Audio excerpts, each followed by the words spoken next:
In Taiwan, there is a top streamer from Linyi who explores mysteries named Wu Jize. He usually live streams various bizarre and horror themes, including, but not limited to, exploring crime scenes, sleeping in morgues, stepping into refrigerators with corpses. But his most notable live stream was on August 17, 2019, when he explored deep mountains and found an abandoned house. Inside was a coffin. On a whim, he dared to sit on the coffin and started eating meat while chatting with netizens. He even boasted during the livestream that if there were over 20,000 viewers, he would lie in it and eat. People who enjoy bizarre content are definitely not in the minority.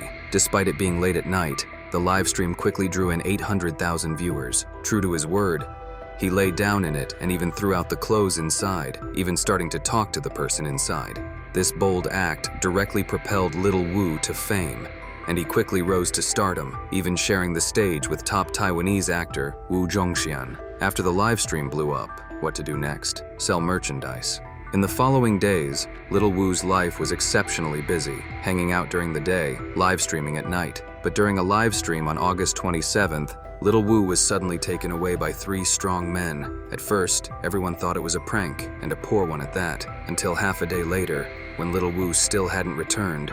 That's when people realized something serious had happened. He was found at 4 a.m. on the 28th and taken to the hospital. He was unconscious with very severe injuries to his arms and legs. The doctor said it was likely he would need amputations to survive. Even if he recovered, it would affect his mobility, because just 10 days before, Little Wu had insulted the dead by sleeping in a coffin, and considering the local taboos, many people believed he was being punished by the spirits. Stirring up the peace of the deceased, although there was no direct evidence, his actions were indeed inappropriate. Thus, I won't comment further on his actions here, but practically speaking, the people who broke his legs were hired by a neighboring livestream group, Bao Longxing, because he and Little Wu were selling the same product. But Little Wu's was cheaper, so it was a deliberate act of revenge. At this point, you might ask, so what does his eating meat have to do with this? It's a bit of a clickbait. Hold on, these two events are indeed related. First, let me explain simply. The one who ordered Little Wu's arms and legs broken was Hong Zhenxian, founder of Bao Rongxin Live Network,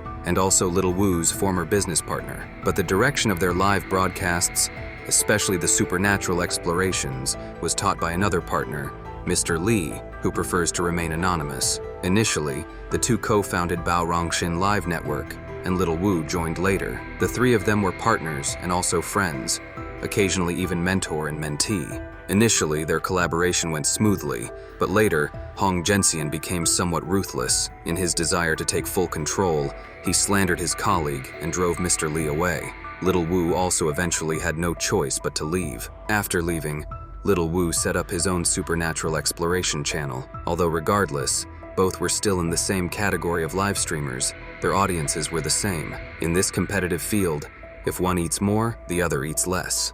Hong Zhenxian, having been in the business for many years, initially didn't care about Little Wu, but later, Little Wu, with his daring act of lying in the coffin and eating meat, suddenly surged to 800,000 livestream viewers. This greatly impacted Hong Zhenxian's traffic and posed a major threat to other supernatural streamers. That's why Hong Zhenxian later decided to harm Little Wu. He targeted his arms and legs, even swelling Little Wu's mouth, hoping to force him out of the industry with permanent injuries, thinking, "You were brought up by me. I don't care if you live stream, but you shouldn't surpass me and affect my business." As for the merchandising dispute, that was more of an excuse. Even without this incident, there would have been another. In the end, behaviors like Little Wu's, which insult the deceased, shouldn't be done. They aren't just about the supernatural. It's a matter of morality, and it's also criminal.